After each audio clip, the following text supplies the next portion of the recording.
Yo, yo, yo, yo, yo, yo, yo, yo, yo. What up, what up, what up, what up, what up, what up, what up, people?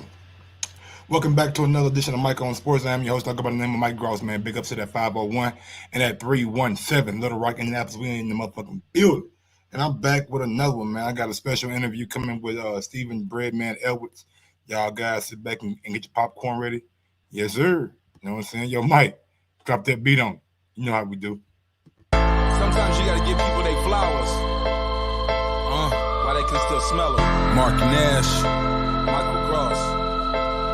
Michael Gross, the boss. My nigga.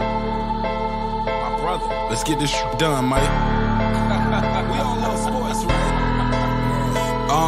Mike Gross, the boss. This is Mike on Sports. He smoke competition, same time smoke a port. When it comes to debating, he's one of the greatest. Put him on the A-list over Kellerman and Bayless. If you missed the show, couldn't make it, just log on and click the playlist. That boy always working, not to be played with. Hit subscribe and the bell for the latest. Mike Gross, the boss. Mike on Sports. Right there from first bell, tip up and coin toss. Mike Gross, the boss. Mike on Sports. He call it how he see it. Either you won or you lost. Big games, big fights, rolling dubs up. You like the content, hater? Click the thumbs up. Cashapp, super chat, go all in. But do your research first before you call in.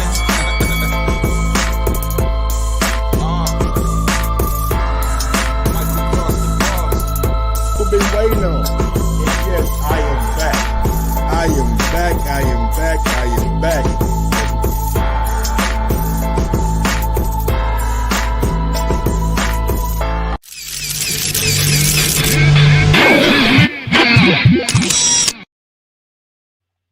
Yo, yo, yo, yo, yo. What up, what up, what up, what up, baby? Welcome back, man. Got a special guest coming on, man. Stephen BreadMan Edwards, you know what I'm saying? Former trainer of Jullian J. Rock Williams. Help build Jullian J. Rock back up after the devastating Charlo loss.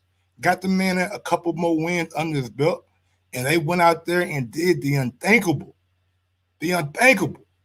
Went to D.C., defeated Jerry Hurd. Julian Williams became unified champion, man.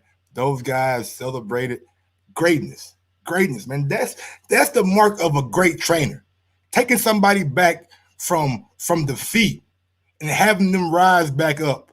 Having them rise back up to being a champion. Oh, man, we got BreadMan right here. Oh, I'm over here bigging him up. We got him right here. What's going on, big man? How you doing?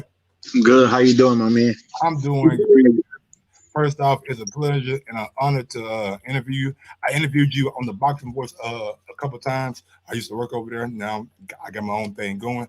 But thank you for joining me. I was just telling the people, you know what I'm saying, about how you brought Jullian back from defeat against Charlo and made him, well, not made him, but help him regain and be a champion. You know what I'm saying? One thing that always stuck to me in that after the interview with Jullian, when he lost to Charlo, he said, I'm already a champion. I'm just not a champion right now. You know what I'm saying? That always stuck with me. And he was able to come and become unified.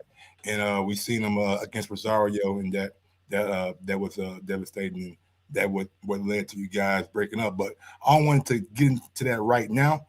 I wanted to get into what happened Saturday night. Starting with Terrence Crawford. Give me your reaction to the fourth round stoppage that Terrence Crawford got over Kell Brook. I mean, he's a great fighter. He's just a special guy, man. And, you know, you make one mistake with him, and he kind of like he capitalizes on it, and he takes you out. You know, people criticize his level of competition, but you know, when you in this game, you know, man, that any world-class guy who has 8 weeks to train can beat you, you know, so everybody is a challenge, you know what I'm saying? Now, it doesn't mean everybody's a super killer, but anybody can beat you on any given night, man. And Crawford is handling world-class guys as good as anybody in the world right now.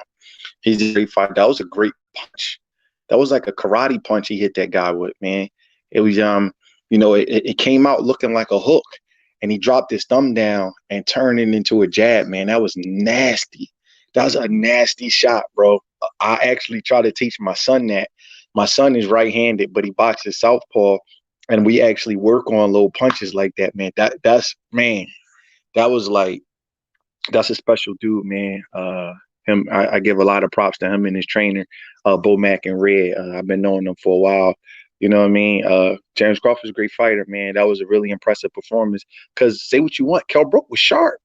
Kell Brook was like he was sharp. Like I thought he won 2 or 3 of the first rounds. His jab was landing, his right hand was landing. He did not come in there to lead now, man. He was hitting Crawford with lead right hands. He was doing some nice stuff in there, man. You gotta know what you're looking at. I was like really impressed with Kell Brook. He looked good. He did not look shot at all, man. Crawford had a real guy in front of him, despite what, people like to, we just in the sport, everybody want to take credit from different things, but Brook was doing well. Both of those guys showed the high skill level, but Crawford has something that Brook don't have.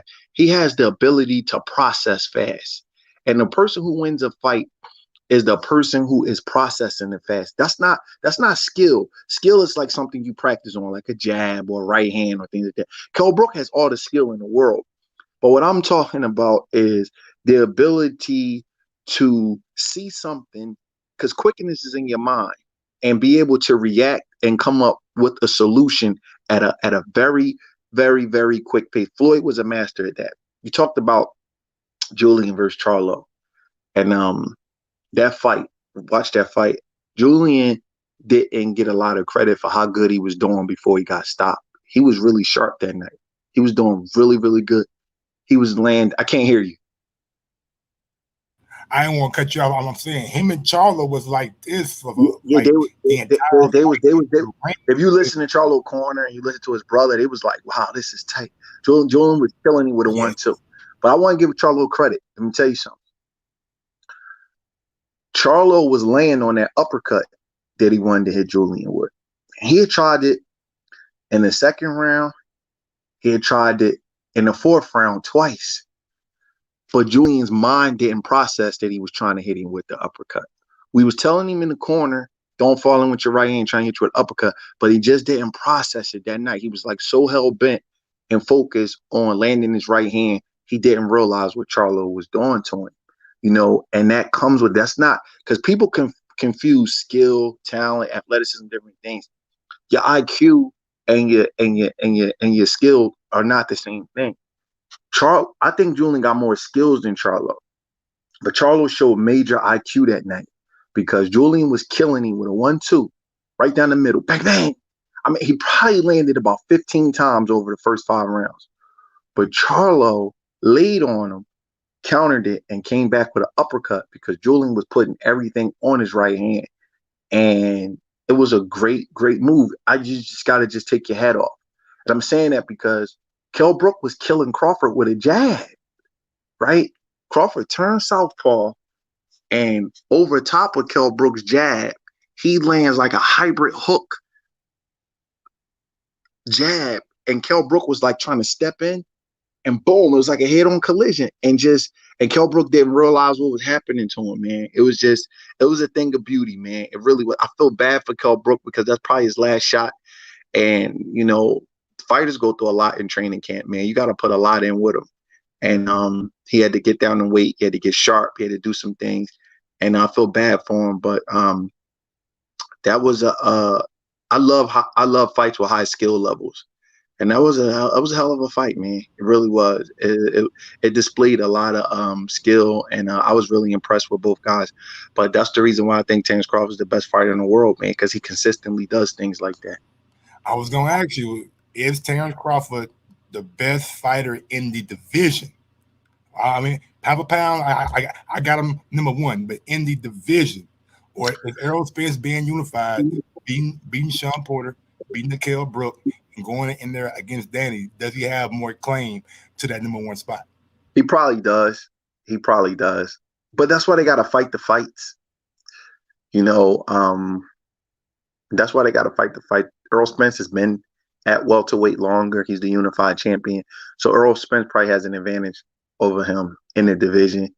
And but overall in the world, because of what he did at 35 and 40, I think Crawford's the best guy in the division. I mean, the best guy in the world right now. It's close. Some people like Alvarez. Some people like Spence. Some people like kid from Japan, Monster Inao. You know, everybody has their opinion. It's really close. But for me, I would take Crawford because he's just so dominant and he's just so he doesn't have one controversial close fight. Very, very dominant. Hasn't fought great opposition, but his opposition not as bad as people try to make it out to be. You know, he won the ring title at 135, won the ring title at 140. And, you know, Jose Benavidez, Mean Machine, you know, Jeff Horn, they was all undefeated guys. You know what I'm saying? So he's not fighting like monsters, but they're not like complete bums either, you know. So to me, he's the best fighter in the world. But we got, you know, that's why you fight the fights. I mean, him and Earl Spence is a 50-50 fight. What would you say to the people that say, based on Canelo's resume, based on what Canelo's been in there with, Canelo should have the advantage as the best fighter in the world? The only reason his fights are close is because his competition is very, very good. I wouldn't argue that. I like Canelo, man. I think he's a great fighter too. For me, like, I don't want to say nothing bad about Canelo to show why I'm picking Crawford. To me, if they fought, if they was the same size, like, you know, I think Crawford would edge him on the decision. I think that Canelo, there's something you got to factor in. Sometimes people can say stuff, but they say it out of context. I'm going to show you what I mean. Canelo has fought better fighters than Crawford. I'm not going to argue that, right? But this is the thing people forget. When Canelo calls you up to fight you, nobody tells him no because he represents your biggest payday. He can take any fight he wants whenever he wants. So he's going to fight better people than Crawford does. Crawford don't have the luxury of doing that. Canelo made Triple G wait 2 years. You know why? Because Canelo is the cash cow. Terrence Crawford can't make nobody wait 2 years. Somebody want to fight Terrence Crawford? He got to fight him right now. You understand what I'm saying? Canelo can make Sergey Kovalev take a fight on short notice for his title because Canelo is the cash cow. That's what people don't get and don't understand. That you can't tell Canelo no. So he could fight whoever he wants. So you got to use it in context. He's like Oscar De La Hoya. Oscar De La Hoya is another guy that had a great resume. And I'm not knocking the resume because you don't have to get in the ring, but they could fight whoever they want. It's harder for a guy like Terrence Crawford to fight whoever he wants. Canelo got PBC guys that will fight him. Terrence Crawford don't have that luxury. Canelo was able to fight Danny Jacobs, right? Terrence Crawford can't do that. So people don't realize that. You know what I'm saying? And it's just slightly different, you know, and I love Canelo, but if they were the same size, if Canelo was a natural welterweight, Crawford was a natural welterweight, I think Crawford would edge him on the decision. That's really what pound for pound is. Who you think could beat everybody if they was all the same size? And I think Crawford is slightly better, even though Canelo. But if we're gonna go by resumes, guess who really got the best resume in boxing? Manny Pacquiao. I was gonna say Anthony Joshua, but okay, Manny Pacquiao. But yeah, Manny been around for. He's still active though, right? He just beat Keith Thurman. He's a champion. So if you go by resumes, you really got to go with Manny Pacquiao. That's why when people say resumes, I always say that counts, but there's other things involved because Manny Pacquiao fought more Hall of Famers, beat more champions than all of them did. If you're gonna get in there, he just beat an undefeated Keith Thurman. None of them. I mean, if you're gonna go by just that, so to me, it's Crawford. But if anybody picked Canelo, I wouldn't argue. Do you think anybody outside of the top guys like in Terrence Crawford and Earl Spence, do you think anybody could possibly dethrone one of those guys? Yeah. Listen, man, let me tell you something. I've been on both sides of that. I won the fight. Nobody thought he was going to win. I lost the fight that everybody thought he was going to win. If you don't show up the way you're supposed to and do everything you're supposed to do, you could lose in this game. Danny Garcia is going to show up ready to rock and roll. Bro, Spence better be right for that fight. Danny Garcia is clutch. He got a clutch gene. He knows what he's doing. Tell you something else. I'm not just saying this because I'm from Philly. There's this kid in Philly named Jerron Boots. We know.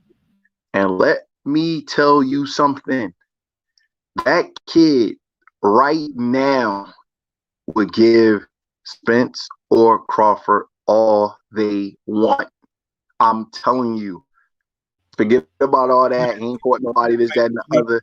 I seen you break it up a tad bit. Can we get you in a slightly different angle because you like your signal. The signal's like it's going in and out, and I don't want these Can you hear me? You hear me better? Yeah. Now we good.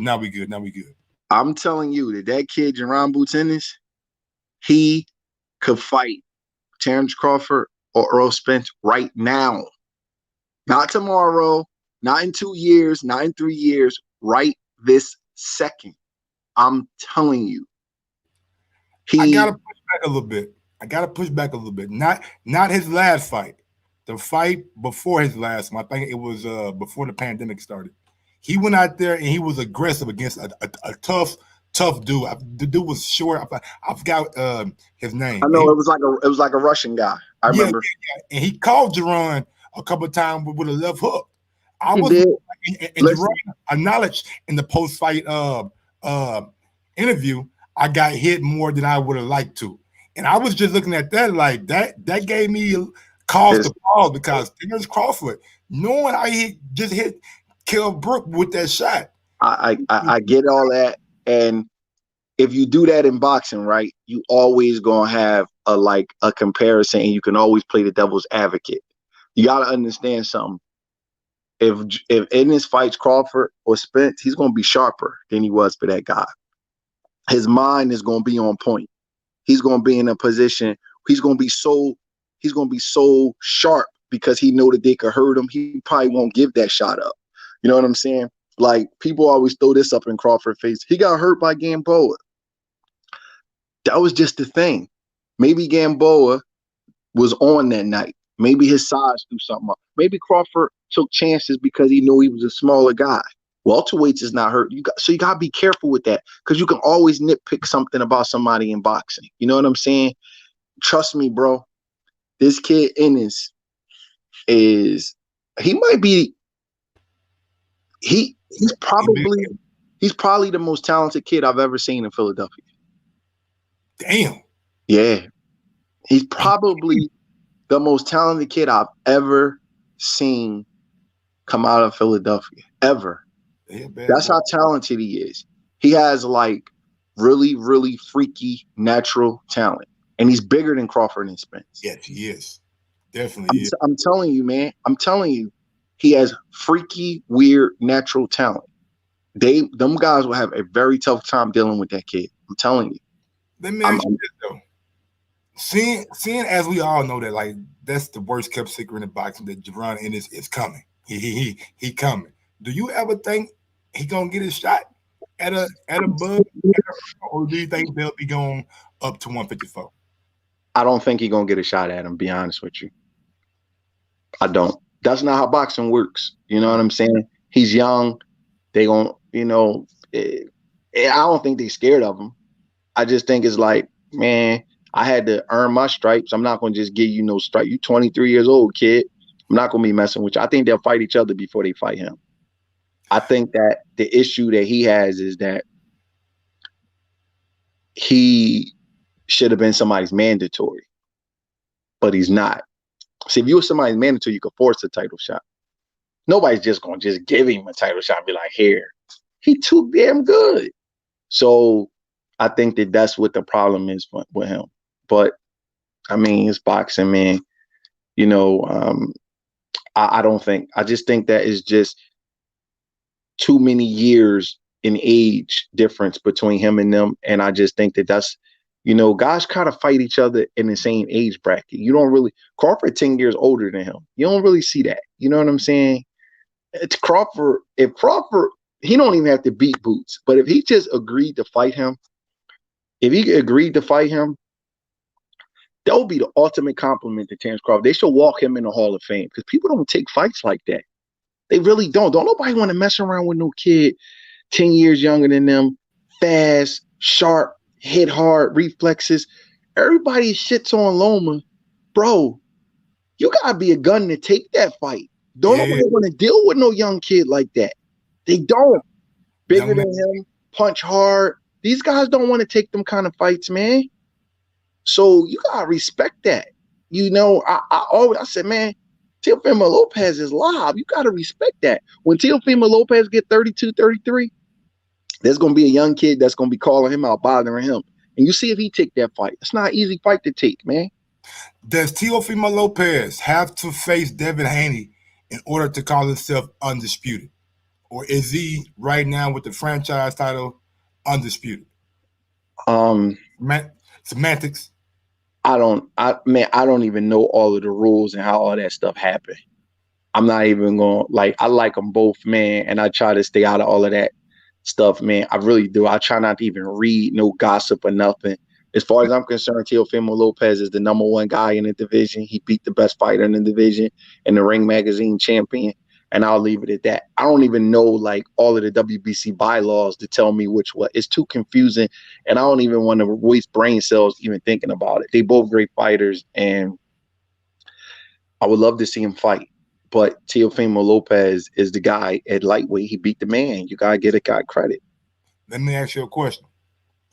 If you had the opportunity to pick out of these 4 fighters and you could pick to train either one that you want to train, Teofimo, Devin Haney, Gervonta Davis, or Ryan Garcia, who are you picking and why? Damn, that's a great question. Yeah, not easy over here. If I had to pick one to train,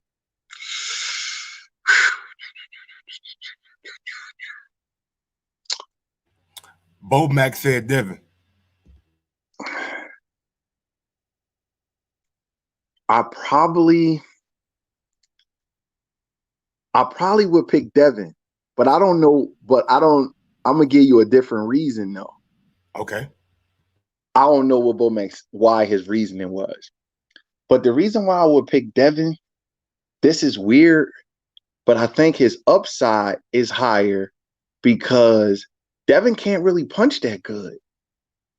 And I watch Devin, as good as he is, he really don't I don't know if it's just a natural thing or what, but he does not turn his shots. So the amount of punches that he lands in the fight, he should be scoring more knockouts. Most of his knockouts came when he was younger, fighting in Mexico or whatever. He should be scoring more knockouts than that. And I would like to see if I could help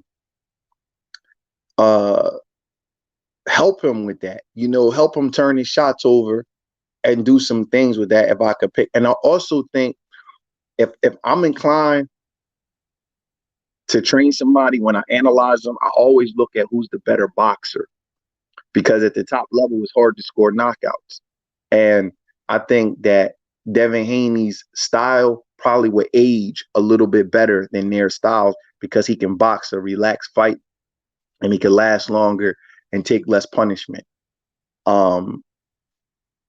So that would be the reason why I would pick him. And I don't even know if he's the best. You know what I'm saying? I'm just talking about the longevity of that style of not getting hit. May not be that exciting, but he doesn't take the punches. I will work on little things with him that I think that could help him increase his power and things like that. Because with Devin Haney's build, he could be champion at 147. He got long arms. He's about 5'8". The champions at 47, they're not that tall. Keith Thurman and Sean Porter, they're not that tall. So Devin Haney could fight at 147 one day. He got a great jab. His jab is world class. So that will probably, be with him, and then probably second Ryan Garcia. I'm more partial to taller fighters. Okay, like the reach. So, I was asking now, do you think that you can turn a fighter into a power puncher, or like Teddy Ellis always says, punchers are born, they ain't made? See, I don't believe that. Okay. I believe that you can. I think that you can increase someone's power. I believe that 400%. Guys, Guys have punched harder. You know, you do the right exercises, you work on your explosiveness, you work on certain muscles in certain areas. Actually, Teddy Atlas is a really smart guy, and he's in the science, and it's a scientific fact that you can increase somebody's punching power.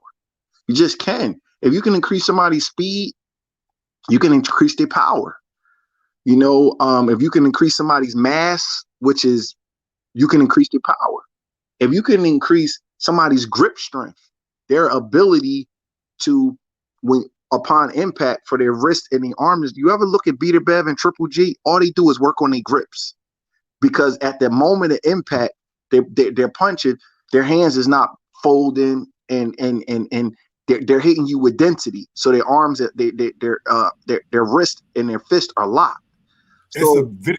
A better be doing fingertips, knuckles, yes, wrist, yes. hand. So you think he's doing that for no reason? He knows it. You know what I'm saying?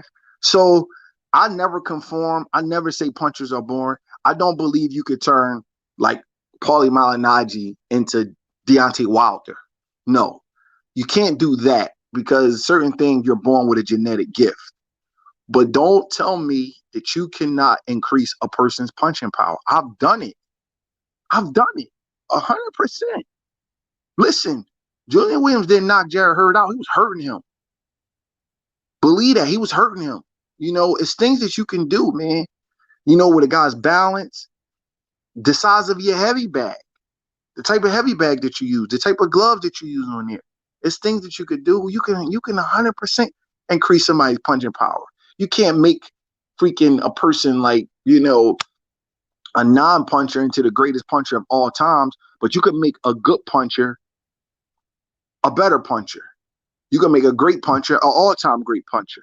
You know what I mean? You could take a guy who can't punch, and you can make him a decent puncher. You can make him so like, yo, you can't run up on me. Another thing you can do, you can increase their hand-eye coordination. You can get a guy so sharp that he's hitting people with shots that they never see. Those are the punches that really hurt you. Now, all the guys that score knockouts, it's not because they're the hardest puncher. It's because they're hitting you with shots that you're not seeing. I don't believe Terrence Crawford is the hardest puncher in the world. He has a way of hitting you with something that your body can't brace for. Gervonta Davis is a lights out puncher, right? That shot Leo Santa Cruz took some big shots that night. But guess what? That was the first one he didn't see. So if you can increase somebody's ability to throw punches while the other guy is in a vulnerable position, that right there will add to the knockouts. You know what I'm saying? Devin don't really hit you with shots that you can't see yet. Now, you know who can? Ryan Garcia. He has the ability. He can hit you with like a sneak shot that you can't see. So a lot goes into scoring knockouts. It's not all about just punching power. So, you know, I respect Teddy. I love Teddy Atlas. I think he's one of the greatest boxing minds of all time. But I don't agree with that. I think you can make a guy a better puncher. 100% that you can. Deontay Wilder has figured something out. He figured out how to hit you while you're not expecting it. He's like the best puncher you ever want to see coming out of a clinch. When the referee breaks him, he act like he's not going to do nothing. He's stepping, boom, and knock you out. He's probably done that 30 times in his career. None of the other trainers even pick up on it. That shot he hit Dominic Brazil with, referee breaked him. He just jumps in and lands a right hand. He's figured something out. It's a shock to you. It's not just the power. It's the shock of being hit with a shot that you're not braced for. You know what I'm saying? A lot of dudes, big, strong guys, they could take a punch if they see the punch. The punch that you don't see is the shot that like the shot Charlo hit Jullian with. Jullian didn't even see it. You know, he never even saw the shot coming. That's the kind of shot. That's a kill shot. Yeah. You know, so, you know, I don't say that, man. I never, ever say that, because I do believe you can increase punching power. And more importantly, I believe that you can make somebody into a guy who's able to knock people out because he's hitting guys with unexpected shots. Let me ask you this right here. Sean Porter was recently on Blue Blood Sports TV, and he said that he believes that of the elite welterweights, and I'm thinking he meaning himself, Keith Thurman, maybe Earl, and Terrence Crawford, that they could all move up and become champion at 154. And Blue Blood asked him, "Do you think that y'all can all beat Jamel Charlo?" And he said, "Yeah, all of us can." How do you feel like do you think that all those guys have the ability to move up and beat Jamel at 154? No. Okay. No. Who would you say does have the ability to do that? I mean, it's just different. Like, you ever notice that guys don't move up as much after 147? Nah, yeah, they just don't. To 154 is like two different words. I feel like those guys are pretty much. Yeah, they don't do it. So, like, even Kell Brook, after for Earl Spence, dudes was begging to give him a title shot. He would not take a title shot at 154. So, I mean, if they think they could do it, move up and do it. I mean, that's all I can say. I mean, none of them have moved up. Jamel Charlo is a tough fight for them guys. You know, I mean, if you think they could do it, go ahead. You know, I would love to see it, but no. Now, can he beat some 54-pounders? Yes. But if you're asking me, can they beat the best 54-pounder? I think the only one that got the frame for that is Earl Spence, and they will never fight because they're you know, I think Crawford could beat some 54 pounds, but I will have to see because he's a little smaller. Mm-hmm. That's not easy. You know what I'm saying? None of these welterweights in this ever have tried it. You know what I mean? Floyd, Manny, Cotto, they're from a different era. Them dudes turned pro in the 90s. You know what I'm saying? They different guys. So none of these guys from this era has even tried this. So before somebody, I don't know. I just want. I mean, just do it. I don't think they all can do it. You know what I mean? I think Earl has the frame to fight at 54, and I think that he can win the title at 54. But, man, one thing about boxing, man, you got to be careful of giving somebody credit for something that they haven't done. You know, I don't want to give people credit for things they haven't done, and I don't want to take any credit away from anybody. I want to just see.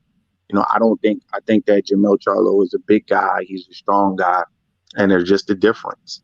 And you got to be. It's one thing to win the title. It's something else to win the ring title and beat the man in the division. And there's not a lot of 47-pounders who are like Oscar, Tito. Them guys are elite, special, Hall of Fame level guys that can do that. You know what I'm saying? Anybody just can't move up to 54 and just say, oh, I'm going to win the title. That doesn't work that way. Very few guys in history have been able to do that. Floyd was able to do that. You know, Manny was able to do that, you know, at a catch weight was Margarito, Ray Leonard, Tommy Hearns, Roberto Duran, you know, Oscar De La Hoya, Felix Trinity. You're talking about special fighters, man. Maybe 10 dudes in history have been able to do that. So I just got to see him. You know what I'm saying? I'm not knocking nobody, but I want to see him do it. Take me back, man. Take me back. I want to go back to when Jullian Williams took on Jerry Hurd in D.C. You know what I'm saying? The building seemed like it was rocking for Jerry Hurd. Jerry came out celebrating. And to the Yetsin Rosario fight, was there anything different in the preparation between both fights? Yes. What was the difference? You know what, man? I don't really want to get into it, man. You know, I wish Jullian the best or whatever, but there was difference. There was a difference. You know, and we had a setback in camp for the Rosario fight, you know, and it was hard to overcome, you know, and we decided to go on with the fight, and I think it affected his performance. We was having a great camp. You know, we was, but he had a setback. It's part of boxing. Sometimes things don't go as perfectly smooth. You know what I mean? Every camp is different. And, you know, or outside the ring? Outside the ring. Okay. Outside the ring. A few weeks before the fight. The Jared Hurd camp was perfect. You know, we had one little issue in Jared Hurd camp. You know, I could speak on this. When somebody among Jullian's circle, it came to him and made it seem like he was going to be like set up because he had to go to DC and fight Jared Hurd. He was kind of upset about it. Okay. And I just told him, like, man, don't worry about it. You know, I just wanted to keep the team together and just remain positive. And I'm like, don't worry about it, man. You know, I'm not going to allow you to be set up. You know, There's not going to be no thing where no judges don't do anything funny. I'm going to pick the right judges. We're going to win this fight. You're having the best camp of your life. You got to stay focused. And, you know, nobody else's opinions matters anyway. You know what I mean? Only mine's yours and the man upstairs. Don't get into that. You can't be accessible to other people's opinion. So I got his head back on straight or whatever, you know, but that was something that had bothered him going into the fight. But other than that, we had a perfect camp, man. We really did. We had a really, really good camp. The weight was good. You know, Jullian don't make weight easy. So the weight was good. You know, we had a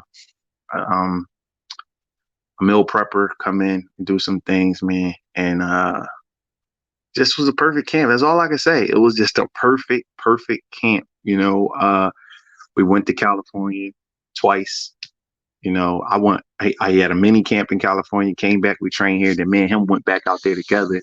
Everything just was good, man, you know, and he fought the fight of his life, man, you know. And unfortunately, you know, sometimes when that comes, a lot of things come with being a unified world champion. And then with the Rosario fight, I'll give Rosario credit for the fight of his life, but I think that if Jullian would have showed up the way he showed up against Hurd, I think he would have smoked Rosario. But he didn't, and you have to be at your best when your best is needed. So, you know, did he have a rematch clause? Yes, he did. Why did he never fulfill that? He had to get surgery on his eye and just a lot of things. And then, you know, after that, I kind of like, you know, remove myself from the situation after a couple of months. It was just too much stuff going on, man. And, you know, if I got to fix a problem, you got to listen to me. And it was just a lot of things going on. But, you know, I don't really want to get into detail right now, but there was things that was hard to overcome before the fight and after the fight, you know. And once you got the formula to a performance like that against Jarrett Hurd, I feel like you need to keep that formula as far as what you do, how you do it, how you focus, how you do things. You know, I got a book where I write down his weight at certain times of camp and things like that. And when those things aren't matching up, they're little red flags, you know, and just unfortunate, man. You know what I mean? It's unfortunate because Jullian was on top of the world. And, you know, a loss like that can derail wherever your career was going, man. Every fight, you can't just like look at it like I can get it back or I got a rematch clause or I get him next time. Boxing don't work that way. You know what I'm saying? When people see you lose like that, your fights become harder because they're going to say, all right, you know, even though you're sharp, even though you could box, even though you're high skill level, if I touch you on your chin, or if I get you to out of the first couple of rounds, you know, everything just becomes harder, man. You want to be dominant. You want to be consistent. And I don't know, man. I really don't even like getting into it right now. You know what I mean? The Hurd fight was one of the most happiest moments in my professional life, man. And I honestly, I mean, if you would have asked me that Jullian would get knocked out in his first title defense, I would have never believed it. But it was just so much to overcome in that fight, man. It was just like, it was just crazy, man. It was like Murphy's Law. Like everything that can go, like the camp was going great. And the next thing you know, it was just like one thing after the other. And then, you know, you just start getting an off energy between me and him. And I'm like, damn, you know, but that's the way it go, man. But I'm the type of person, man, if things ain't right, if I don't feel right, if he got people around him that I'm not feeling, you know, I'm out. That's how I am. Because the thing about this is that a lot of people want to be at the finish line holding the trophy, but a lot of people not running with you during that race. And I ran through that race when there was no money around, when it was a grind, a real grind, just me and him. You know what I mean? And a lot of dudes came up later and they reaped the benefits off of the work that I put in, man. And, you know, if things go wrong, I got a right to be able to tell you what went wrong and how we're going to correct them. And I wasn't able to do it, so I walked away. Give me your reaction to Deontay Wilder and Mark Breeland situation. Deontay Wilder got rid of Mark Breeland. Some things came out about the water bottle. Then some things came out about Wilder saying that he told Mark Breeland prior to fights that never throw in the towel. If you're gonna throw in the towel, at least give me a signal or a indication, like in between rounds, like show me something, Wilder, show me something where I'm gonna throw the towel in. And he was like this, like part of the reason why he let Mark go. Yeah, just give me your reaction to the whole Well, Wilder. that's a long question. One, fighters always tell you never throw the towel in. Okay. And people could say that. Not everybody really wants to die in that boxing ring. It's your job to throw the towel in if something is going wrong. I can't say Mark Breeland was right or wrong because that's his opinion and that's the way he see it through his eyes. Got an undefeated fighter who got a big punch. Deontay Wilder's probably going to never think that the towel should be thrown in. That's their rapport. There's no right or wrong in that. That's a perception of who thinks what. The only thing that I wondered when Mark Breeland threw the towel in was who's the head trainer? Because I always thought that Jay Diaz was the head trainer. And when the commission comes to the dressing room, only one person can stop the fight. The referee or the person from the commission tells you the chief second has to do it. So when you fill out your paperwork and everything, there's only room for one chief second. So I always wondered when Mark Breeland stopped the fight, I was like, I thought Jay Diaz was the actual head trainer. But that's their thing. I don't know. Maybe Mark Breeland has more say or whatever. But I mean, you can't really go by if a fighter say, don't ever stop my fight, because that's how most fighters are going to say that. I mean, it's your job to protect the fighter. As far as the accusations, the poisoning of the bottle, I don't want to get into that, man. That's, what I mean? You gotta be careful speaking out about other people's business like that. You know what I mean? That's a serious accusation. I mean, you can go to jail for poisoning somebody's bottle in the sporting event. So I'm not even touching that with a 10-foot pole. As far as firing, in this sport, you got to be honest. When a fighter gets stopped, the trainer usually leaves or has to go. That's how it is. Somebody got to be at fault. How many cases have you seen a fighter get knocked out at the top level of boxing and keep his trainer? It's rare. It doesn't happen often. Happened once last year. Joshua kept his trainer. Yes. They came back and won the rematch. But it's a rare thing. It's a rare thing, and everybody was calling for him to leave the trainer. So it's rare, man. It happens 80% of the time. The fighter leaves the trainer, or they just can't get along, whatever. Because getting knocked out is embarrassing. You got these idiots on social media that say all kinds of disrespectful stuff to these fighters. The fighter's pride can't take it. They have to compartmentalize the knockout. So if they say my chin wasn't good enough, or my defense wasn't good enough, or whatever, that kind of takes away from their mojo, takes away from their confidence. So it's easier for them to blame the trainer. So like you have to be conditioned for, like me and Jullian, for example, we made it through the Charlo knockout. I didn't think we would be able to make it through 2. You know what I'm saying? 2 is a lot in boxing. It just doesn't happen. It's too rare. So it's how it is. I don't really have no feelings, of Wilder letting Breeland go, because when a fighter gets knocked out, especially one with a loud personality, they always change training. I would have been surprised if they didn't change trainers. So that's just how boxing is. Like you got to ask the fighter. You know what I mean? You just look at boxing. If a guy gets stopped, he leaves his trainer. Do you think Tyson Fury did something with his gloves? I don't know. I can't speak on that, man. I'll say this. That here's what I'll say. When people say somebody from the commission was in the room, that really don't mean nothing. Because the guys on the commission, they be on the phone, they be talking, they walk in and out of the rooms. A lot of those guys don't know the difference between a good hand wrap and a stacked hand wrap. If you want to cheat, you can cheat. You know what I'm saying? That really don't mean nothing. That's what I will say. I've seen I've been in rooms where I've had to tell people from the commission to unwrap a guy's hands because they wasn't wrapped right. I've been in rooms.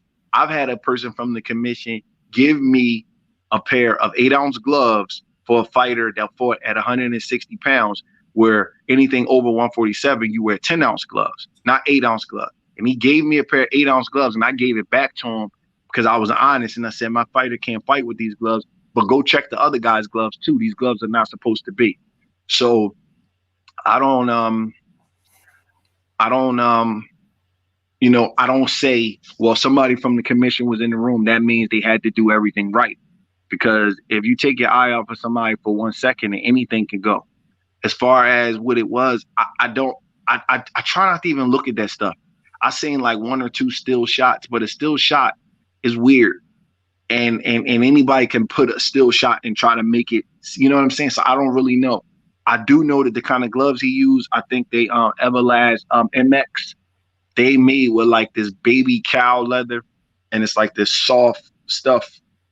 It's like a soft stuffing in the glove. So those gloves, you know, they kind of contort a little bit. They're not stiff like the Grants. They're not stiff like the other Everlast gloves. So you can kind of contort those gloves. Those are the same gloves that Floyd would not let Maidana wear.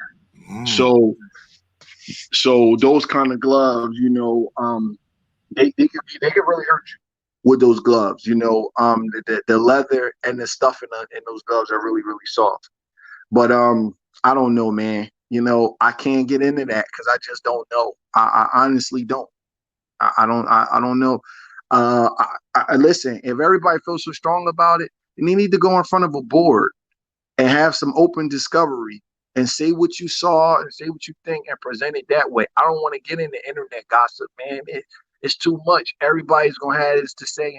The people from Wilder's team, the people from the commission, the people that sign off on the gloves, the cameraman. Let's see what everybody had. I'll watch that if somebody does that. But all of this stuff right now, this is just hearsay.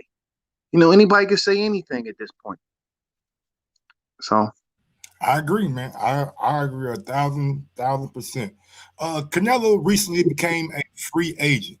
What do you think is the best move for Canelo to do? You think it's sign with a promoter or get it into a partnership with a network? You know what I'm saying? So he can get some big money. Because apparently right now, I believe they're looking toward the Callum Smith fight, and it might be back on the zone. So even though he broke away from the zone, he might be doing some business with him in the future. I mean, I think Canelo was the guy that moves the needle. He can do whatever he wants. At this stage in his career, he's 30 years old. He don't have to sign a long-term deal with anybody. I think by allowing him to be a free agent, though, he could fight whoever he wants. And there's a lot of PBC middleweights and super middleweights that make good fights for him. Does Charlo or Andre ever get that fight? I think Charlo get it before Andre will. Why you say that? Charlo's already had a pay-per-view fight, right? He has the twin thing going for him. His style is more exciting than Andre's. Charlo has Al Heyman behind him. Charlo brings it. Like, his style is more conducive to the way Canelo fights. Charlo is violent. He tries to knock you out. Can Charlo beat Canelo? Yeah, I'm not saying I'm picking him, but yeah, he can win that fight. That's a good fight. Charlo can fight. Charlo's style is more violent, so it's more what Canelo wants, because Canelo kind of wants you to try to hurt him because he's so slick. He's like James Toney. James Toney, it don't matter how big of a puncher you are with him because he's gonna catch and roll. Guys like that don't care about how hard you punch. So I think Canelo would rather fight Charlo than Andre. Andre got that amateur pedigree. He might just move around the ring on Canelo for 12 rounds. And it's a big thing right here what I'm about to say. Charlo is from Texas, and Texas has a huge Mexican community. And Canelo fought in Texas a few times and sold the place out. And I think that fight will be huge in Texas. So when you examining boxing matches, you gotta look at a lot of things, man, because this is a business. It's a sport and it's a business, and you gotta factor both sides in. So if you ask me, I think that Canelo would fight Charlo before he would fight Andre. Is Tank Davis on his way to being a pay-per-view star like Leonard Ellerbe and Showtime and Mayweather Promotions are trying to make it seem like? Yeah, I think he is. I don't think he's gonna be as big as Floyd because that's like once every, yeah, like you can't compare things to Floyd. You can't compare things to Manny Pacquiao. That's not fair to that young man. I don't think he's going to be that big. I don't think he's going to make $100 million in one night or whatever Floyd's made in his career, $1 billion. That's like almost impossible. We probably never see that again unless it's a heavyweight. But I do think he will be a big star. I do think he'll be a pay-per-view guy. I do think he'll be a guy that eventually will get up to maybe 500,000 pay-per-view buys.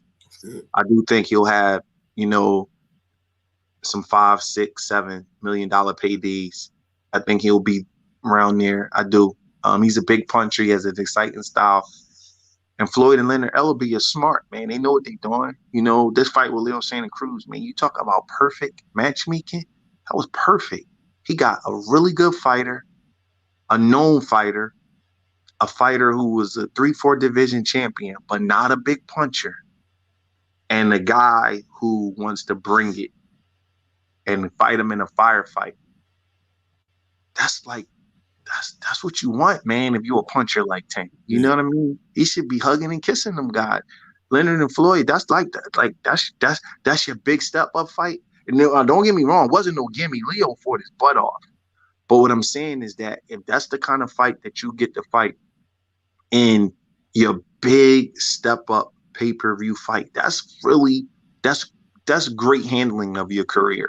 Bro, that is. Bitch. They giving you like this. Here you go. It's not a layup. It's not no layup. But Leo, come on, man. If Leo didn't have the power to keep Abner Morris off of him, we knew he was not going to keep Tank off of him. Yeah, it's just the best way I can say it is what you want. It's what you want. If that's the kind of fight you're going to have to take, that's the fight that you want. You know what I mean? So I think they did a great job with him. You know what I mean? Imagine if at 130, your step-up fight on pay-per-view is freaking Shakur Stevenson. My God, that's a killer fight. You know what I'm saying? Or if he had to fight Lomachenko a couple years ago at 130. But he, I love Leo. I think Leo's an excellent fighter, but he's a level below those guys in terms of skill, man. So it worked out for him. You know what I mean? They did a great job with him, but he still got to go out and earn and win the fights. Because if he showed up for Leo the way he did for Gamboa, he could have lost. Yeah, you know what I mean. Leo, that was the best I've ever seen him look. He was fighting his butt off. But I think they did a great job with Gervonta Davis. Should Gervonta fight Gary Russell next? They from the DMV, right? They're both from that area down there. I think it'll be an excellent fight. Been talking a lot on the social media. Yeah, I will watch the fight. I think they're both excellent fighters, man. I think it's a really good fight. But I'm not gonna say he should fight anybody next because I'm sure Leonard and them, they're gonna figure out who brings the most money. And they're going to figure out, what's the best for pay-per-view, what's the best kind of sell, and things like that. And they're going to go in that direction. They want to make money with that kid. So I don't know who they're going to fight next. But I do think that him and Gary Russell will be a good fight for that D.C., Baltimore, Virginia, metro areas. I think that'll be a good fight. Give me a fighter outside of the mainstream fighters that you love to watch fight. For me, I like to watch Julio Cesar Martinez fight, the little 112 guy. And I like to watch Chris Colbert too. I think those two guys are really, really slept on, and they are some very, very good talents. Who is it like that BreadMan likes to watch, but he's not like a mainstream guy yet? And this don't count, right? Ennis could count, man, but he kind of mainstream now. He had 147. He making noise. Let's see. Man, that's a good question, man.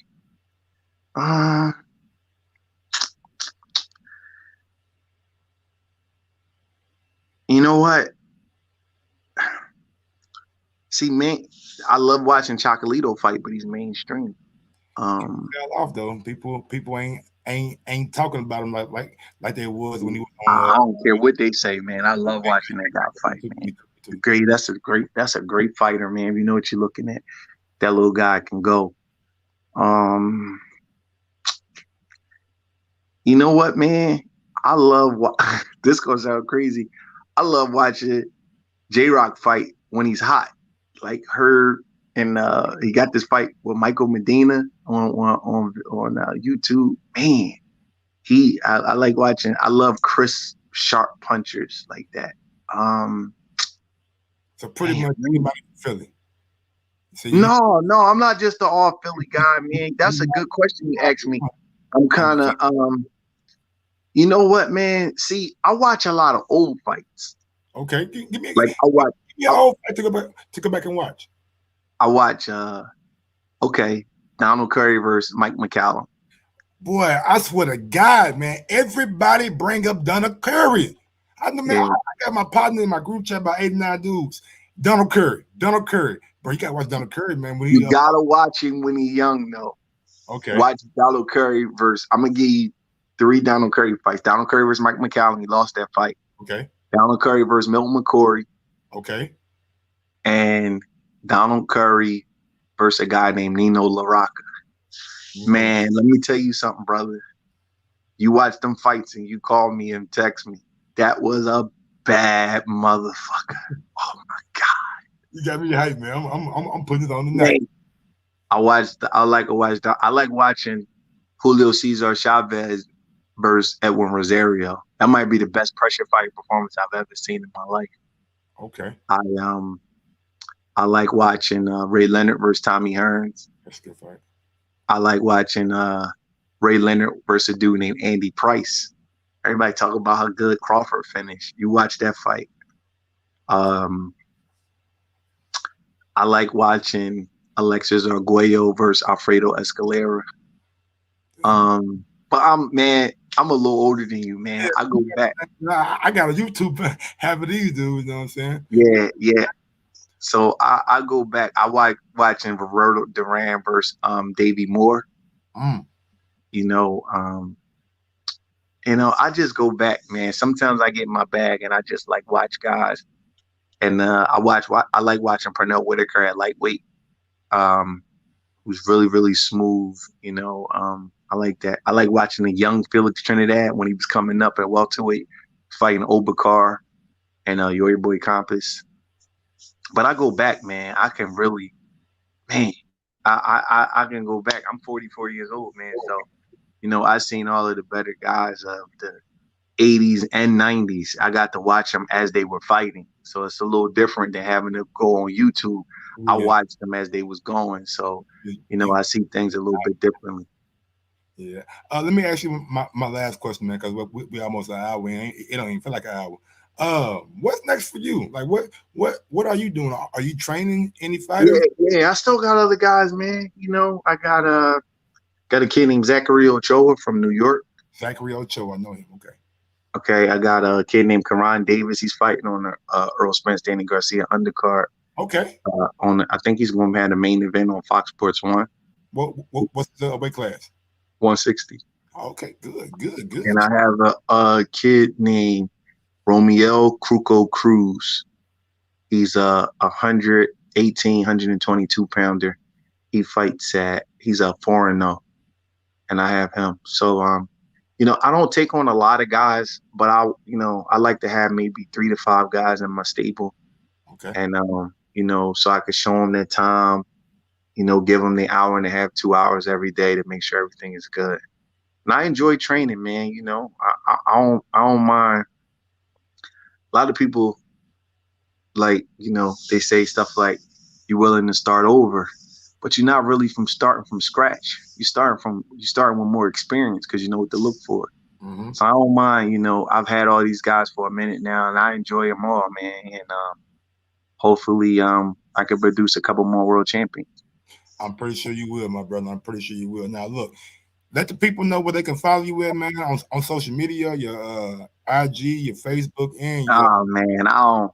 Come on, man. They don't gotta follow me, You man. I don't. follow though, bro. Especially on Twitter. What you told Mike Carpenter, I was like, bro, that's my whole argument. I can't have him number one. I can't.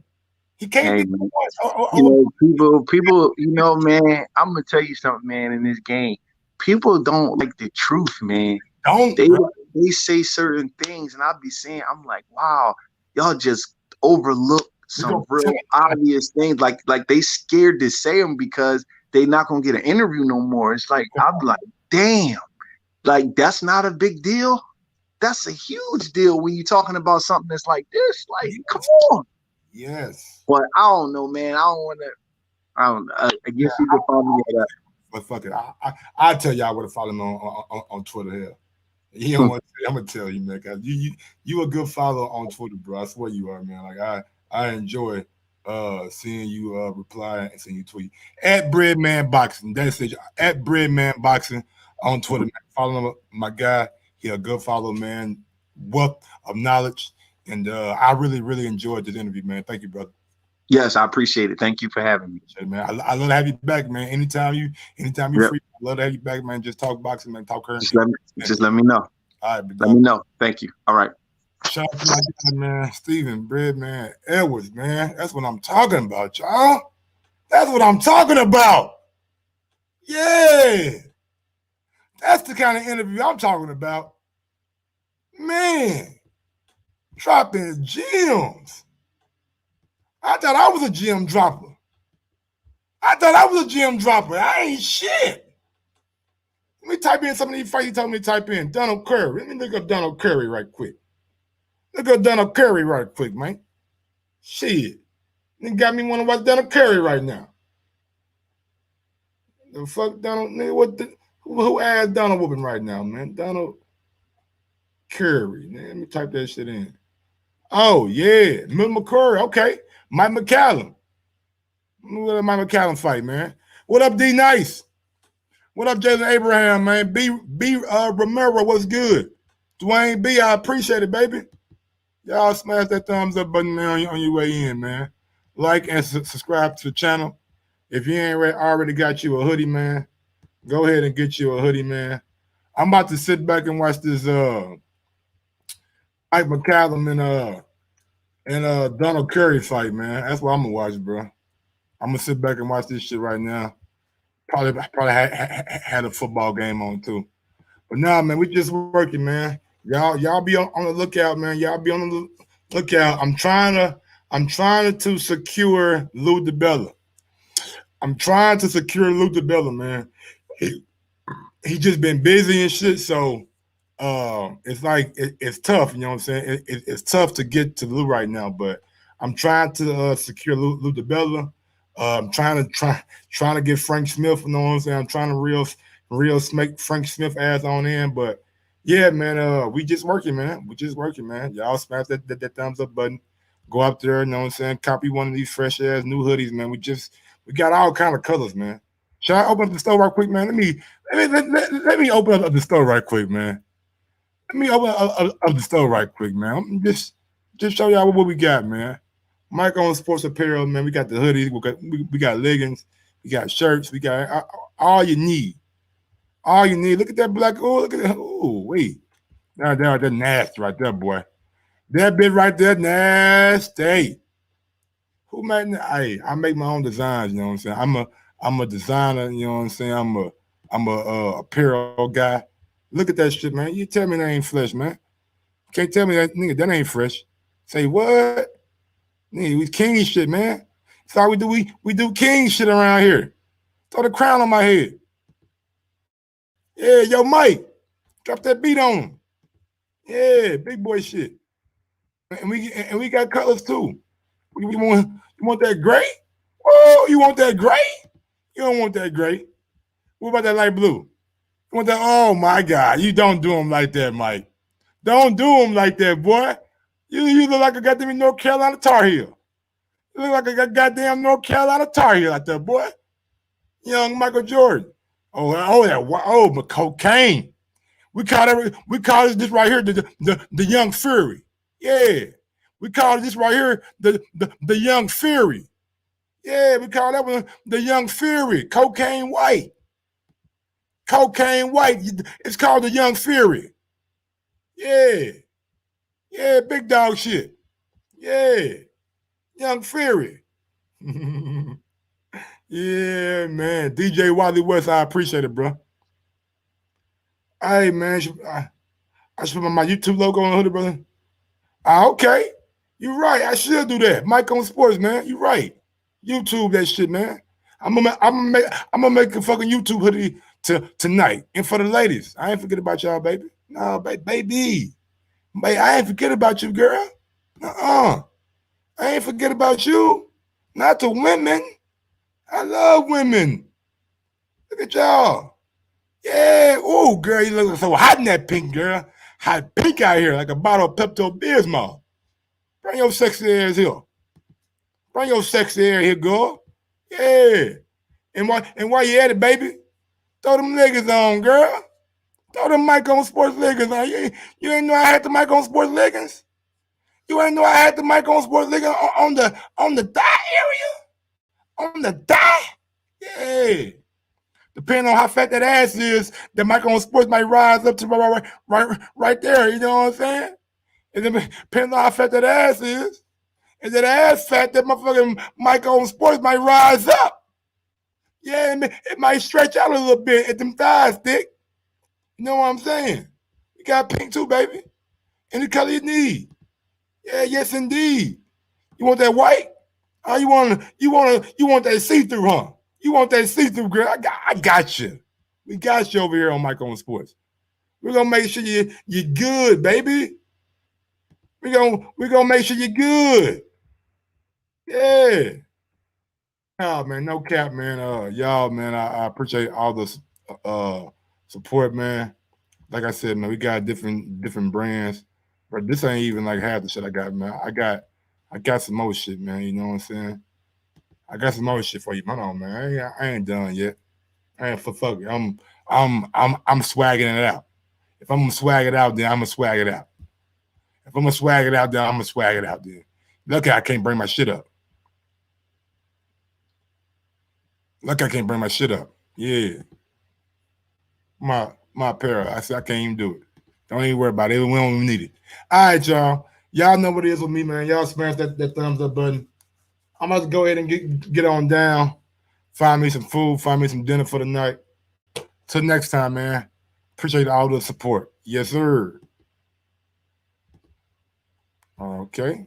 Yo, Mike. What's going on? Drop that beat on. Sometimes you gotta give people their flowers.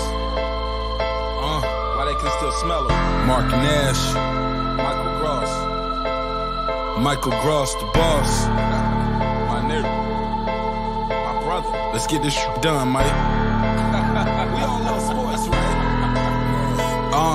Mike Ross, the boss, this is Mike on Sports. He smoke competition, same time smoke a port. When it comes to debating, he's one of the greatest. Put him on the A-list, over Kellerman and Bayless. If you missed the show, couldn't make it, just log on and click the playlist. That boy always working, not to be played with.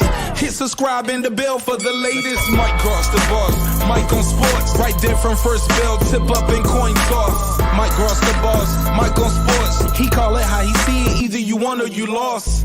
Big games, big fights, rolling dubs up. You like the content, hater, click the thumbs up. Cashapp, super chat, go all in. But do your research first before you call